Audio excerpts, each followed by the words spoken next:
وإذا قرئ القرآن فاستمعوا له وأنصتوا لعلكم ترحمون. وإذا قرئ القرآن فاستمعوا له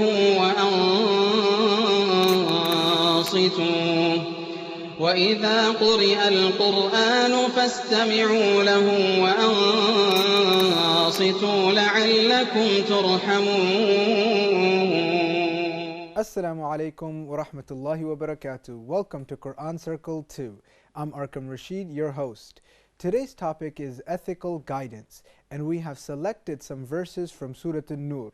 So let's start off as usual by introducing and welcoming our guest for today. On my right hand side I have Sheikh Ibrahim Zidan. Assalamu alaikum and welcome to the show. Wa alaikum assalam wa rahmatullahi wa barakatuh. Sheikh Ibrahim, if I can ask you quickly, what was Surah An-Nur named after? Surah An-Nur means the light, and the light is mentioned in the surah when it described and talked about Allah subhanahu wa ta'ala in ayah number 35. Allahu nuru samawati wal ard. Allah subhanahu wa ta'ala is the light of the heavens and the earth. And the surah is all about the light of guidance, the light of how a person should conduct his life. Because this life is like as if it's total darkness. And unless we have this light from Allah subhanahu wa ta'ala, the revelation from Allah, then we'll be able to walk in this life and to act. Relationships between people, between men and women, the masajid, the houses of Allah, this is the place where we acquire the light, which is the subject of this wahy, the revelation. And that's why the light will spread all over the earth that way, by the wahy, revelation from Allah. Nurun ala nur. No. Okay. Now I'm going to introduce our reciters for today. Our first reciter is one of the stars on Huda TV's Correct Your Recitation. His name is Abdul Khaliq Atiyah. Assalamu alaikum and welcome to the show. Wa alaikum assalam. Next to him we have Ibrahim Saeed. Assalamu alaikum and welcome to the show. Wa alaikum assalam. Welcome.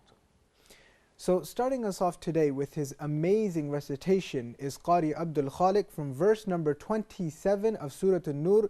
So go ahead, open your mushafs, follow along and enjoy. أعوذ بالله من الشيطان الرجيم. يا أيها الذين آمنوا لا تدخلوا بيوتا غير بيوتكم حتى تستأنسوا وتسلموا على أهلها ذلكم خير لكم لعلكم تذكرون. فإن لم تجدوا فيها أحدا فلا تدخلوها حتى يؤذن لكم، وإن قيل لكم ارجعوا فارجعوا هو أزكى لكم، والله بما تعملون عليم. ليس عليكم جناح أن تدخلوا بيوتا غير مسكونة فيها متاع لكم، والله يعلم ما تبدون وما تكتمون.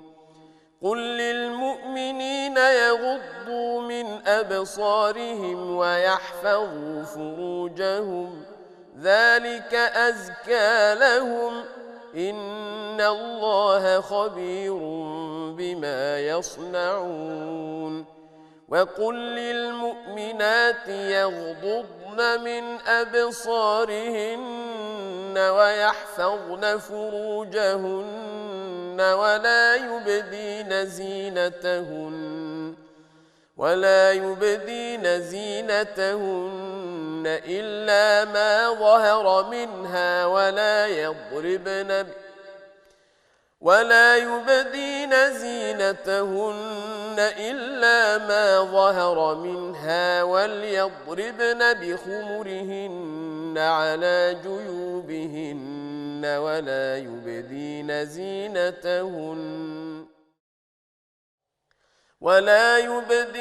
زينتهن إلا لبعولتهن أو آباء بعولتهن أو أبنائهن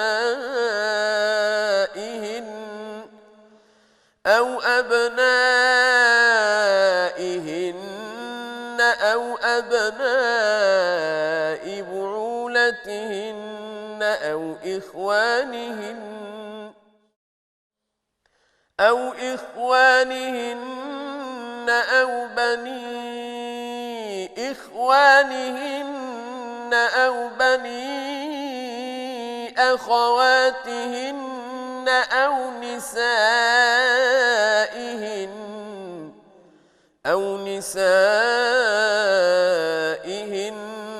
أو ما ملكت أيمانهن أو التابعين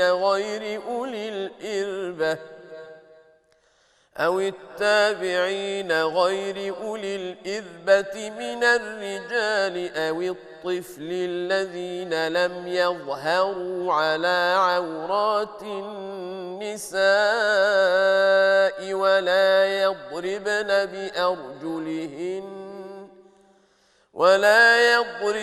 بأرجلهن ليعلم ما يخفين من زينتهن وتوبوا إلى الله جميعا أيها المؤمنون لعلكم تفلحون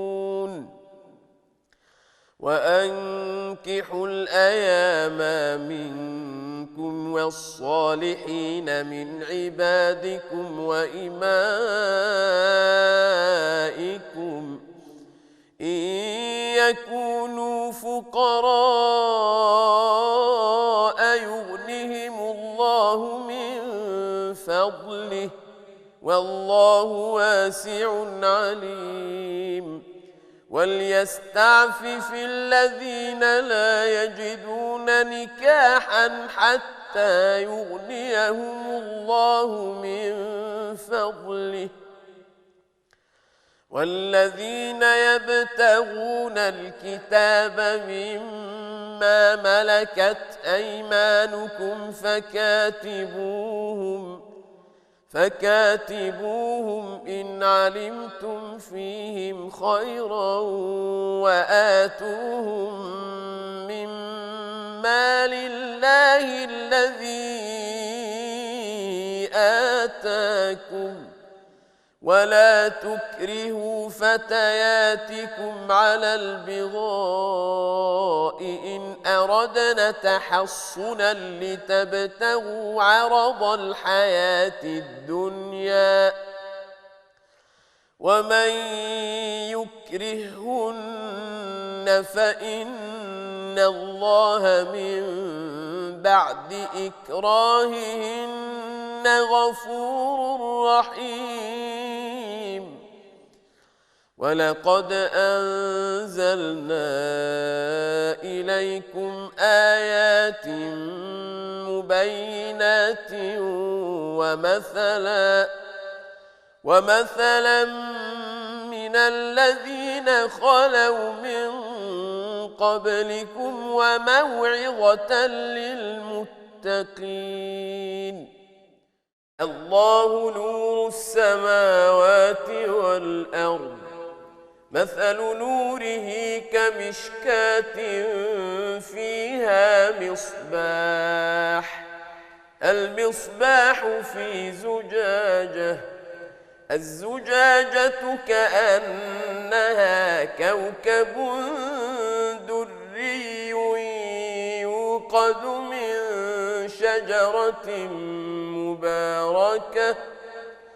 يوقد من شجرة مباركة زيتونة لا شرقية ولا غربية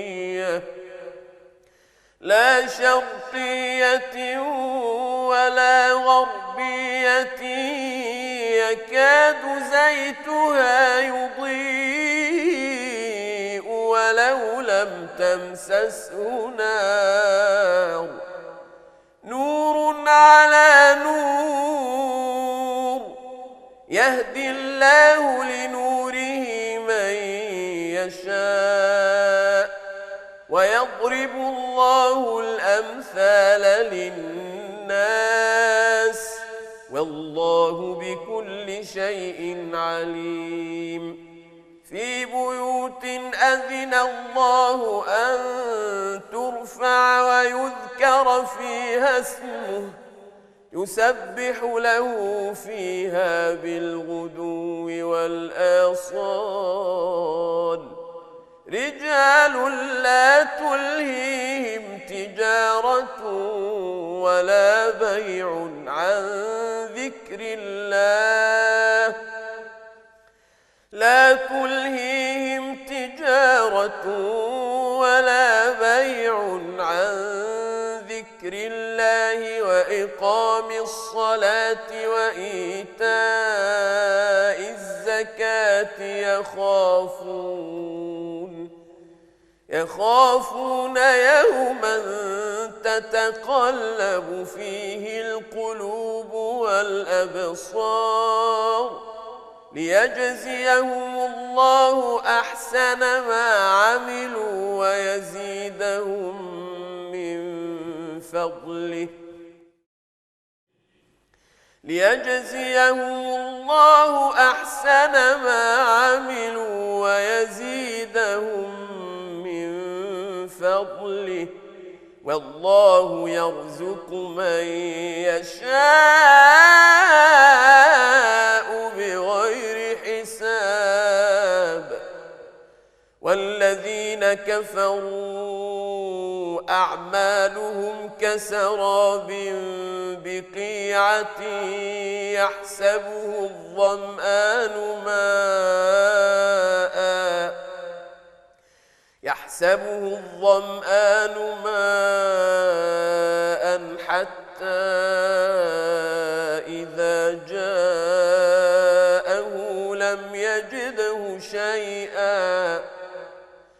حتى إذا جاءه لم يجده شيئا ووجد الله عنده فوفاه حسابه والله سريع الحساب أو كظلمات في بحر لجي يغشاه موج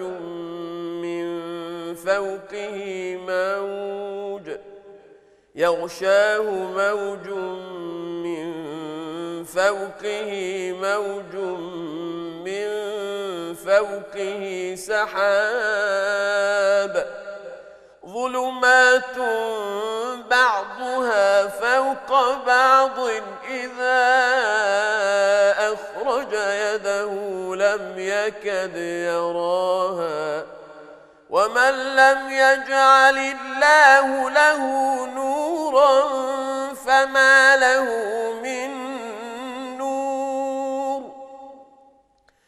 ألم تر أن الله يسبح له من في السماوات والأرض والطير صافات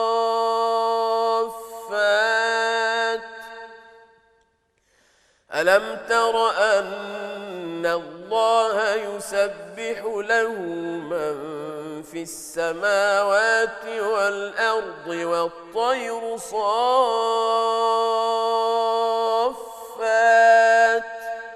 كل قد علم صلاته وتسبيحه والله عليم بما يفعلون ولله ملك السماوات والأرض وإلى الله المصير ألم تر أن الله يزجي سحابا ثم يؤلف بينه ثم يجعله ركاما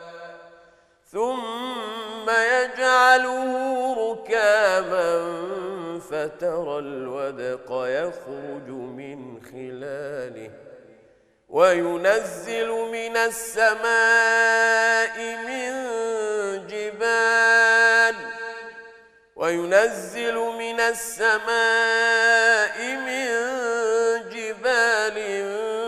فيها من برد فيصيب به من يشاء ويصرفه عن من يشاء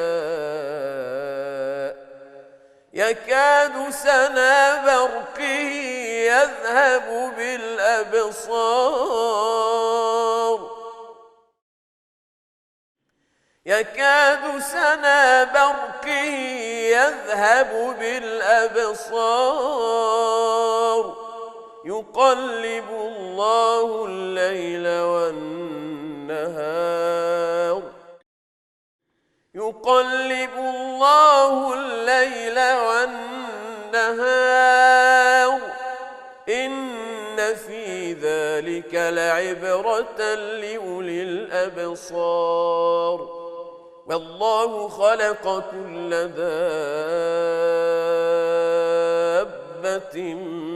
من ماء فمنهم من يمشي على بطنه ومنهم من يمشي على رجلين ومنهم من يمشي على أربع يخلق الله ما يشاء إن الله على كل شيء قدير. Jazakum Allah khair. Thank you very much, Qari Abdul Khaliq. That was wonderful. Thank you. If you can just give us the sunnah way of knocking on somebody's door, going to the house. Alhamdulillah, wassalatu wassalamu ala rasulillah. Before getting into this, it's important to see that Allah subhanahu wa ta'ala is the most wise. And when there's something, order from Allah subhanahu wa ta'ala come to the believers, it has a great wisdom. Yes. The etiquettes of getting into someone's house, it's done in such a way, and it's explained in the Quran, the words from Allah subhanahu wa ta'ala. Jibreel alayhi salam comes down to the Prophet sallallahu alayhi wasallam with Quran, teaching the believers how to even take permission to enter someone's house. Why is that? To protect the honors and dignities of the believers, and to protect them from falling into sins and from having their eyes to fall into something that is forbidden for them, to look at someone's wife or someone's daughter. So this is something that if you go all over the Muslim world, this is something that needs to be always observed. Makes us unique, this matter of chastity and protecting our honor and dignity. So that's why Allah subhanahu wa ta'ala forbade the believers to just enter the homes of others without making sure that they tasta'nisu, meaning that they take permission before they enter, and they would say salam. These two things before they enter. The salam is not after they enter. Some people, they enter and they give salam. No, the salam is before they enter. So they would make clear that this is so and so person. He's taking permission. Can I come in? And then he would say assalamu alaikum. Assalamu alaikum wa rahmatullah. Can I come in? Right? Whatever, it's different languages, but these two things has to be there. That giving the salam and asking for permission. And he won't enter till the host will let him enter. And this is what Allah subhanahu wa ta'ala says, this is better for you. That's why the host, he has the right to say, I'm busy now, or can you come later? Most people, they would be very upset with this. But Allah subhanahu wa ta'ala is saying to us that if you are told to irji'u, وَقِيلَ لَكُمْ irji'u فَارْجِعُوا أَزْكَى لَكُمْ. If you are told to go back, it's more purifying for you. It's a purifying thing for you. So never get upset as a result of this, again, because people, you don't know what people are busy with or so. So taking permission, saying salam, and entering. And once a person enters, he should basically wait for the host to tell him where to sit and where to go. He should not just enter and then he walks whatever he wants. He would, follow the instructions, and even the host, he should tell him where to sit, because maybe if he sits in a place where his eyes can see, things that he's not supposed to see. So he has to wait till the host tell him where to sit. And once he enters, he's observing, lowering his gaze. He has to lower his gaze at all times. If a door opens, if something like this, to observe the rights of the host of the house and to protect their honor and dignity. And these concepts now, they're very normal. People always ask permission to enter somebody's house. They even call before. But I want to understand, something so basic like this? Is Allah subhanahu wa ta'ala telling us this because maybe in that society they used to just enter each other's house? It was part of their culture just to walk inside somebody's house? No, there used to be no doors for the houses. The house used to have just an entrance, but there's no doors locked. So this is another thing that people might just feel at ease to walk in. Right? So when there's something is closed, then it makes it different. But also nowadays, when the doors are closed and everything, people sometimes knock on the door and they stand right in front of the door. Right? That's against the etiquette which is mentioned in the ayah implicitly. That if you knock on someone's door, that's basically taking permission, you need to either turn to the right or to the left, so that when the door is opened, your eyes is not right in there. Because the Prophet ﷺ, he said that al-isti'dhan, or taking permission, why is it's been legislated? Min ajli al-basar. It's because of the eyes. This is why there's etiquettes that we need to observe. All of this is because of your eyes doesn't see something that you're not supposed to see. So when people, the door is closed, but they're standing right there. Where can you open the door? Right? So you have to look or stand to the right or to the left. And the second thing is when people get to enter the house, they're not free to go anywhere they want to go. Right? They have to still follow the host of the house, which is still things that people need to learn how to observe. And that person standing right in front of the door, that's kind of me. I didn't know this. That's why whenever I go somewhere with my Egyptian friends, we knock on the door and then he moves to the side. I'm just standing there, I go, okay. They always, if you ever notice, they always move to the side and wait for the guy to open the door. But at the same time, not to move away totally, because if a person wants to see who's outside, he should see somebody. So not to move out of the way, but to just to weigh in a way that his eyes would not fall into what's inside of the house. Okay. And if we look at verse number 29, it says, وَاللَّهُ يَعْلَمُ مَا تُبْدُونَ وَمَا تَكْتُمُونَ. Is this speaking about Allah knows your intentions? So if you're doing it with this intention, then obviously it falls in that. But if you do it by accident or something like that, then it doesn't. Right. And this is how the believers, they always are watchful of Allah subhanahu wa ta'ala. We don't just expect what people say about us, physical actions. Allah subhanahu wa ta'ala knows what's in our hearts, and Allah subhanahu wa ta'ala sees what's in the hearts. And that's why it comes in the context of lowering the gaze, because Allah subhanahu wa ta'ala says He knows يَعْلَمُ خَائِنَةَ الْأَعْيُنَ وَمَا تُخْفِي الصُّدُورِ. He knows the betrayal of the eyes. And Ibn Abbas radiallahu anhuma, he said that a person would be in the house of someone and he steals a look. A woman passes and he steals a look. And Allah subhanahu wa ta'ala knows what's in the heart of that person, that if he has the means to see her without any clothes, he would do that. And this is such a dangerous thing. So that's why a person has to lower the gaze, not just to deceive people. Oh, mashallah, he's a pious brother. He's looking down. No, he's doing that for the sake of Allah. He's protecting himself and honoring this other Muslim, because this is a betrayal thing. When a Muslim looks at another woman that is not permissible for him to see, he's betraying not just her, betraying the men, her husband, her brother, her father. And this is what we as Muslims, we see our families and our women in our life when it comes to even looks. And that's why we're ordered to lower the gaze. So that's part of Islamic ethics. We can say that it's unethical for a Muslim to look at somebody else's sister or mother or daughter. Right.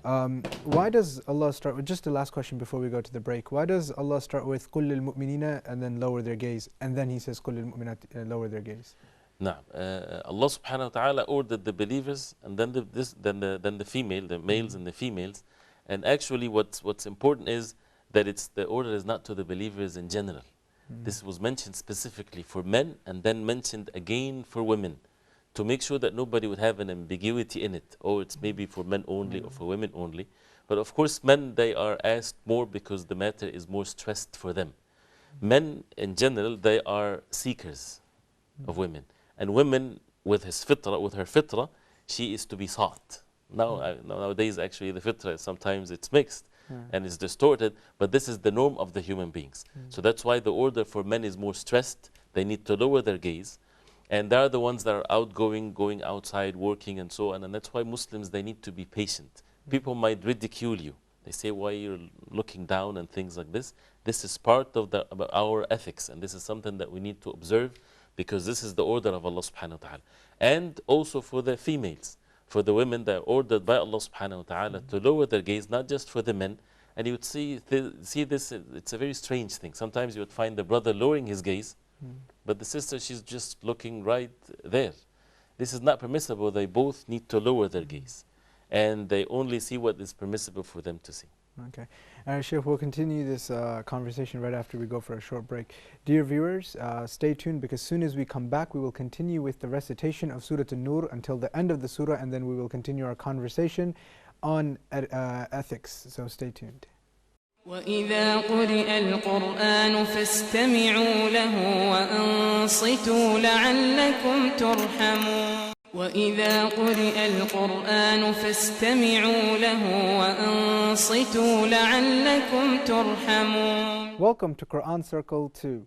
Now we will continue our conversation on ethical guidance, but before we do that, we will start off by listening to a beautiful recitation from a very young reciter, Qari Ibrahim Saeed. So go ahead, open your Mus'haf to Surah An-Nur, verse number 46, follow along and enjoy.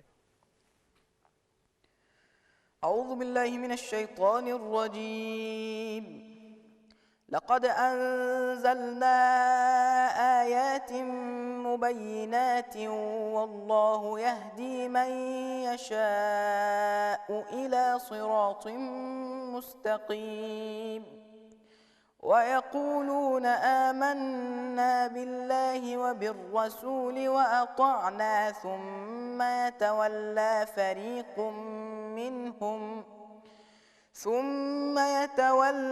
فريق منهم من بعد ذلك وما أولئك بالمؤمنين وإذا دعوا إلى الله ورسوله ليحكم بينهم إذا فريق منهم معرضون وإن يكن لهم الحق يأتوا إليه مذعنين أفي قلوبهم مرض أم ارتابوا أم يخافون أن يحيف الله عليهم ورسوله بل أولئك هم الظالمون إنما كان قول المؤمنين إذا دعوا إلى الله ورسوله ليحكم بينهم أن يقولوا سمعنا وأطعنا وأولئك هم المفلحون ومن يطع الله ورسوله ويخشى الله ويتقه فأولئك هم الفائزون وأقسموا بالله جهد أيمانهم لئن أمرتهم ليخرجن قل لا تقسموا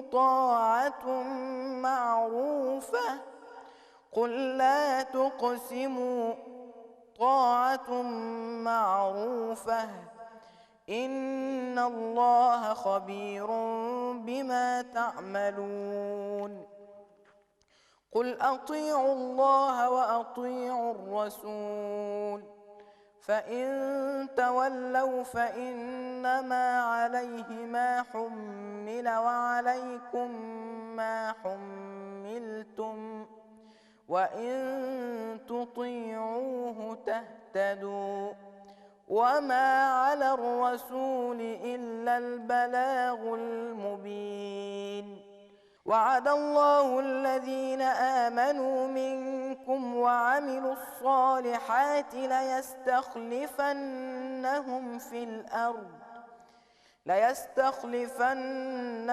في الأرض كما استخلف الذين من قبلهم وليمكنن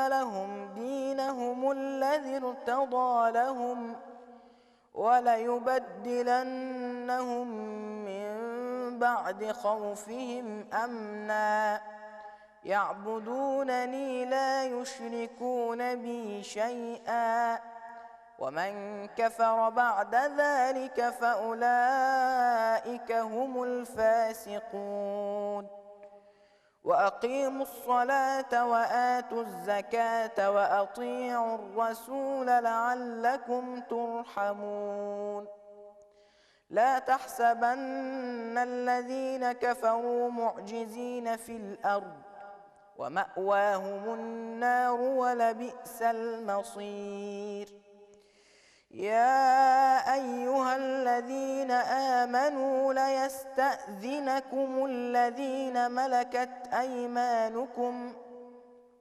يا أيها الذين آمنوا ليستأذنكم الذين ملكت أيمانكم والذين لم يبلغوا الحلم منكم يا أيها الذين آمنوا ليستأذنكم الذين ملكت أيمانكم والذين لم يبلغوا الحلم منكم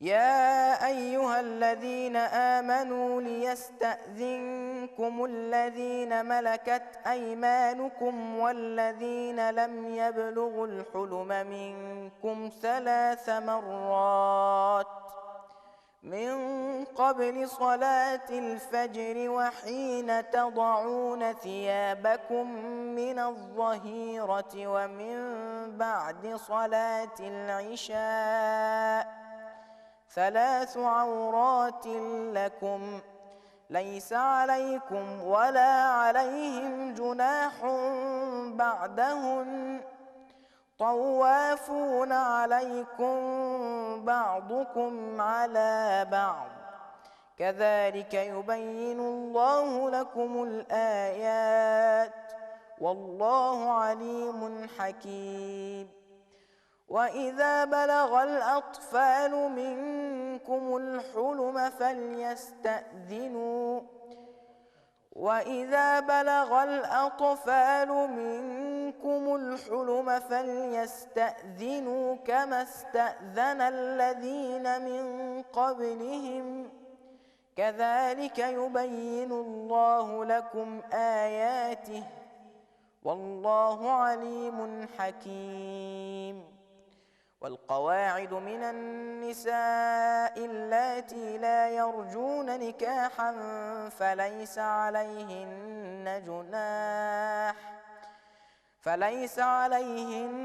جناح أن يضعن ثيابهن غير متبرجات بزينة وأن يستعففن خير لهن والله سميع عليم. Jazakumullah khair. Thank you very much, Qari Ibrahim. That was wonderful. Thank you. Sheikh, so in the previous segment we spoke about some of the etiquettes of entering a person's house, and then we spoke about men and women lowering their gazes. What I want to do is I want to continue from the verses from there all the way to wherever we read until, which is verse number 60, I believe. So if we look after the verses of telling the believers to lower their gazes, Allah subhanahu wa ta'ala speaks about the dress code for women. If you can touch upon this, then we'll move on, inshallah. Naam, alhamdulillah, wassalatu wassalamu ala rasulillah. The dress code, which is something that is related to lowering the gaze, Allah subhanahu wa ta'ala ordered both men and women to observe certain rules when it comes to what they show and what they should not show. Here in these verses talks about the women and the order from Allah subhanahu wa ta'ala for them to wear the hijab and to cover their body, since the body of the woman is to be covered, and to even hide any form of zina or any form of adornment that would attract others. And Allah subhanahu wa ta'ala made it clear that only specific individuals, they are the ones that permissible for the woman to show her adornment. And this is specifically mentioned in the verse in number 31, and these are the maharim of the women. And Allah subhanahu wa ta'ala ordering them after that, since they're ordered to lower their gaze and to observe certain dress code, if it's correct to say, then it becomes very difficult for the people if they do not get themselves to get married, if they have the means to do so. And that's why when we look at the orders in the deen of Islam, it's not just one order and then we do not apply the rest of the deen of Islam. People would see this as a strict orders if they're living their life where people have mixed relationships, free relationships, and marriage is delayed and things like this. Yes, it becomes very difficult. And that's why Allah subhanahu wa ta'ala says, وَأَنْكِحُوا الْأَيَامَ مِنْكُمْ وَالصَّالِحِينَ مِنْ عِبَادِكُمْ وَإِمَائِكُمْ.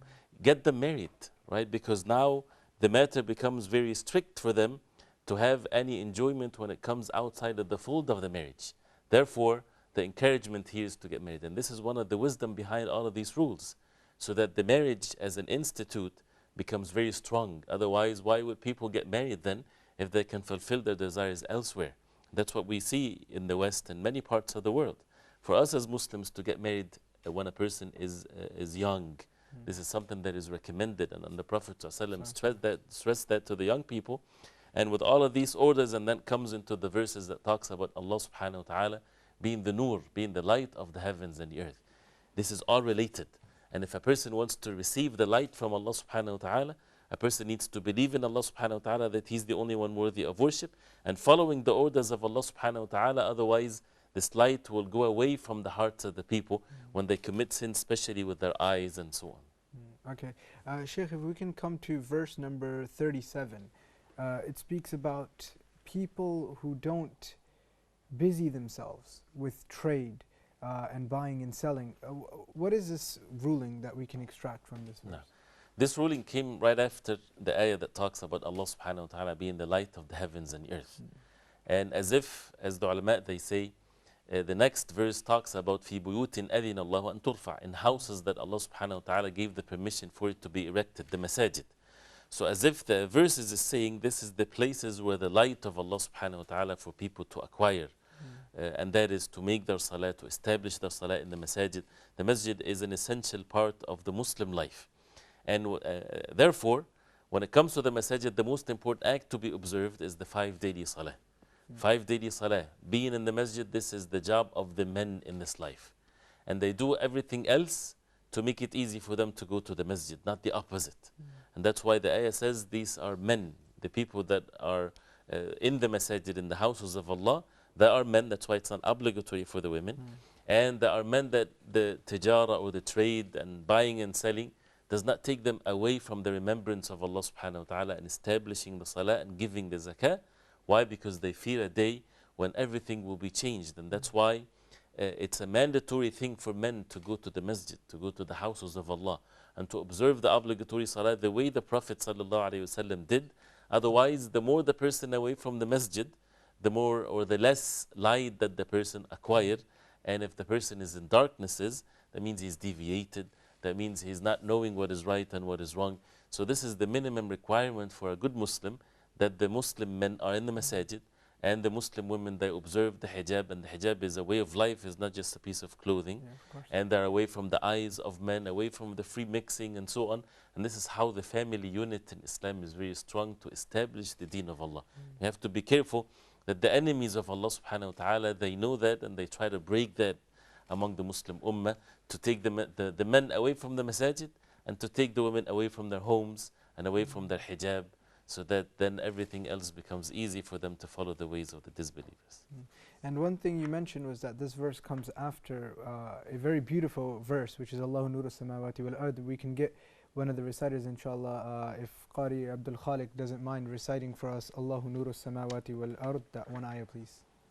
الله نور السماوات والأرض مثل نوره كمشكاة فيها مصباح المصباح في زجاجة الزجاجة كأنها كوكب دري يوقد من شجرة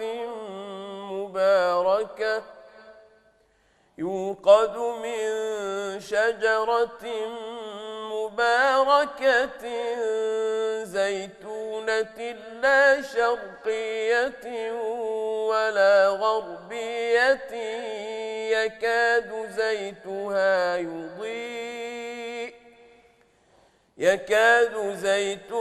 يضيء ولو لم تمسسه نار نور على نور يهدي الله لنوره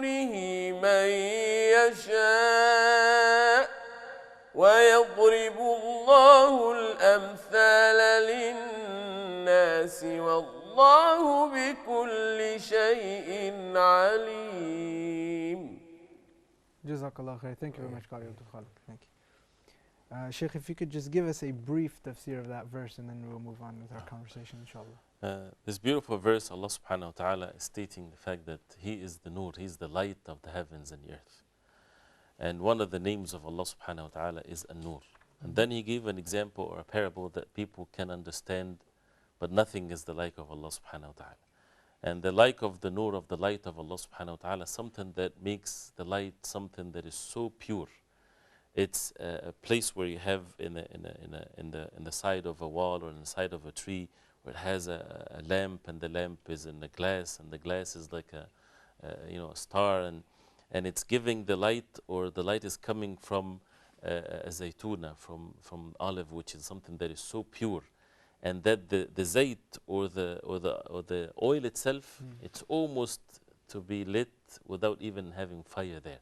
How pure that light is, and that's the point of it, that it's a light that is so pure. It's not contaminated with anything. It's not a hurtful or harmful light. And that's why it's nurun ala nur. It's light over light. And the light of Allah subhanahu wa ta'ala, nothing is the like of it. And it shows that whoever seek guidance and light or anything from other than Allah subhanahu wa ta'ala, they would never attain anything. And that's why only the light from Allah subhanahu wa ta'ala is to be followed. And that's why the surah is called An-Nur.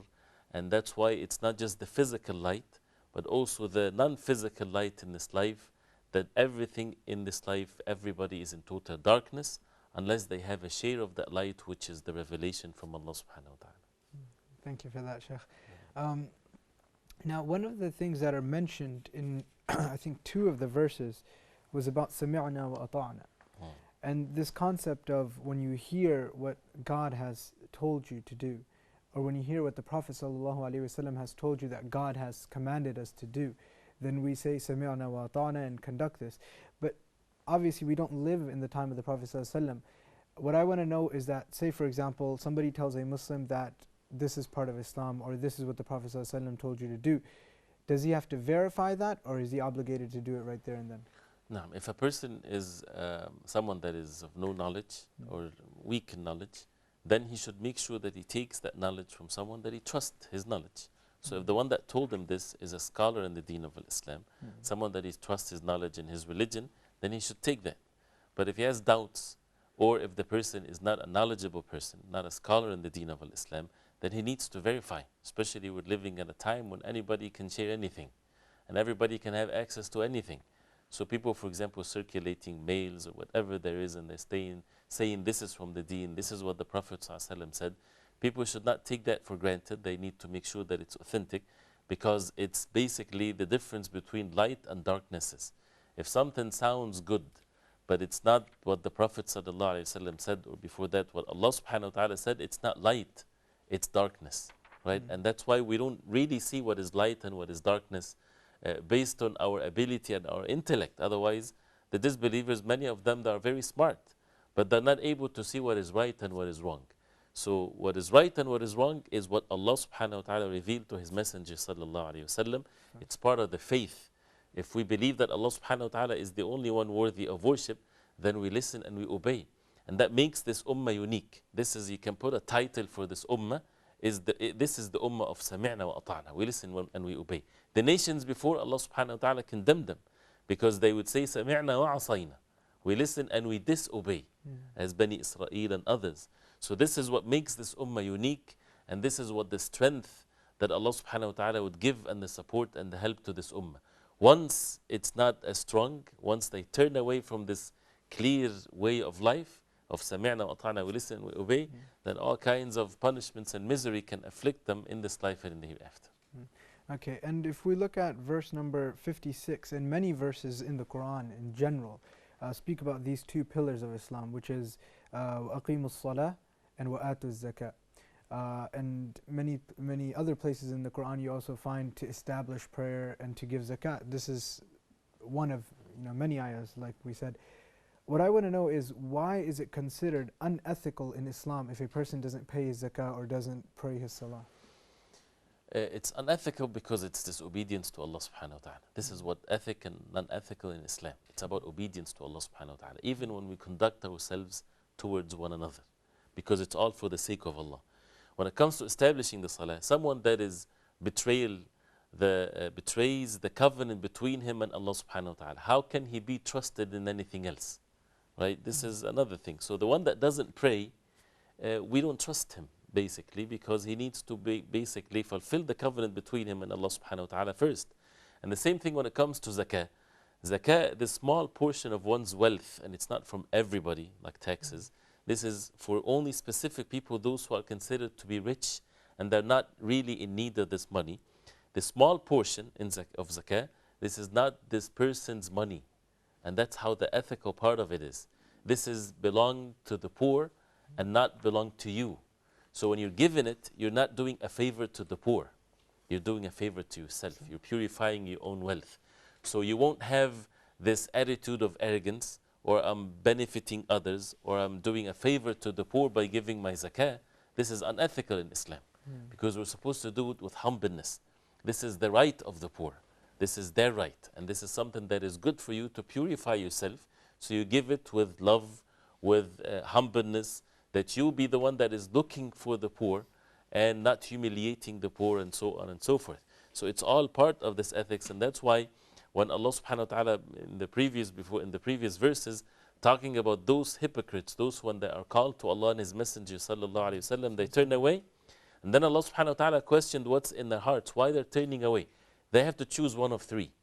Either they have a disease in their hearts, or they have doubts that this is the truth, or they are afraid that Allah subhanahu wa ta'ala will do injustice to them, Him and His Messenger sallallahu alayhi wasallam. So when people withhold their zakah, for example, or don't establish the salah, do they have disease in their heart? Or they're in doubt? Or do they think that Allah would ruin their lives if they establish the salah? Would they be poor and miserable if they give the zakah? This is a question to show how evil that is, because definitely that's not the case. Allah subhanahu wa ta'ala wants to purify our souls, wants to purify our wealth, wants us to live the best life on the face of earth and in the hereafter, if we would follow the orders of Allah subhanahu wa ta'ala and His Messenger sallallahu alayhi wa sallam. Sheikh, now the last verse that we recited today, verse number 60, وَالْقَوَاعِدُ مِنَ النِّسَاءِ, what is it speaking about? Now, after talking about the hijab and the importance of the hijab, and we didn't of course give it its rights, and that's why the viewers, they need to do the work of understanding what was the hijab at the time of the Prophet ﷺ, and what these verses means. And this is a way of life, and for the women to be concealed, their beauty concealed away from the eyes of men, not a piece of clothing that Muslim women sometimes they put the hijab as if it's a symbol. Hijab is not a symbol of anything. Hijab is a way of life. It has a job for it to be observed. And therefore, after that, the verses talked about those women who reached an old age where they're not seeking marriage, and nobody would seek them for marriage. So the old age is a relative thing, right? So what the age is it? Allah subhanahu wa ta'ala says, وَالْقَوَاعِدُ مِنَ النِّسَاءِ. It's the women, these are the women that nobody will desire them whatsoever to get married to, and they don't have any desire to get married. So you can talk about very old age, 70, 80, something like this, although some of them are, mashallah, are young, but it's the age where they're not seeking anything and they're not sought.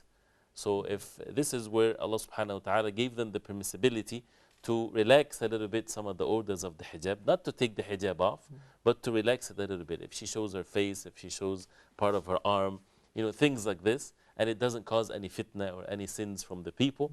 And Allah subhanahu wa ta'ala, even after making this permissible for them, He says, وَأَن يَسْتَعْفِفْنَ خَيْرٌ لَهُنْ, that if they would choose not to do that, it's better for them. So for her to observe what she used to observe when she was 20 years old, this is even better for her, and more rewardable for her, but it's permissible for her to have that ease when it comes to the state of the hijab. Okay, thank you very much for that, Sheikh. Now, before we wrap things up, I just wanted to get an overall understanding on the concept of ethics in Islam, and then inshallah we'll come towards an end. Now, the concept of ethics in Islam is that it's all from Allah subhanahu wa ta'ala. It has a divine nature to it, because it's from Allah subhanahu wa ta'ala. Human beings, they fail miserably when it comes to what ethics is. They have general terms of what's good and what's bad, but when it comes to the relationships, and that's why their laws keeps on evolving every year, and what used to be something that is not permissible becomes permissible. And for example, women rights, keeps on evolving. 200 years ago they were abused, and now they have some rights, and they're still fighting for what rights. What's the criteria to know what is right and what is wrong? People 1,000 years ago, they thought that they were perfectly doing what is correct. But then now, after a few years or after hundreds of years, they will discover this was so evil. That's why they need that from Allah subhanahu wa ta'ala. The creator of the heavens and the earth, He's the one that owns the truth, and no one on earth does own the truth. That's why these orders to conduct our actions when it comes to relationship between men and women. Find, for example, now in the work ethics, that you are not supposed to be with a woman alone in a room. Why? Because they saw the outcome of this with the abuse, and basically sometimes many companies, they would do that to avoid lawsuits and so on. This is something that is present in our deen 1400 years ago. Not because of money or loss of wealth or lawsuits or whatever, because this is what Allah subhanahu wa ta'ala wants for our hearts to be purified. People deceive one another, and men deceive women, right? And the media deceive everybody. And they think that if the woman goes out of her home and she takes off her hijab, she's been a very energetic woman, and she's a career-oriented woman, and she's strong and so on. They deceived her. And Allah subhanahu wa ta'ala, the one that wants good for her, He made the rules and the regulations so that protecting her and protecting the society. And what's the most important thing for us is the family. When it comes to relationships to one another, it's not betrayal, it's not based on sins. And that's why good manners and truthfulness and honesty, and even to be honest with someone, and part of the ethics of Islam, even if it causes harm to you. So it's the whole concept of good manners and relationships and workplace and the schools and the streets.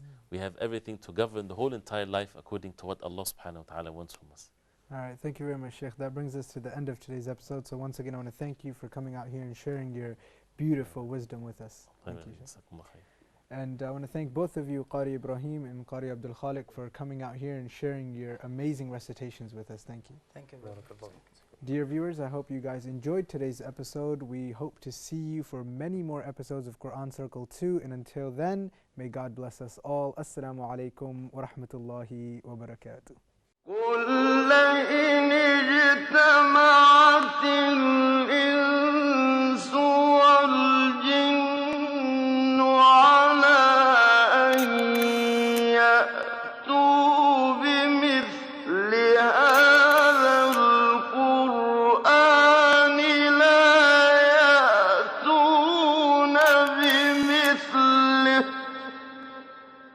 لا يأتون بمثله ولو كان بعضهم لبعض ظهيرا وبالحق أنزلناه وبالحق نزل وما أرسلناك إلا مبشرا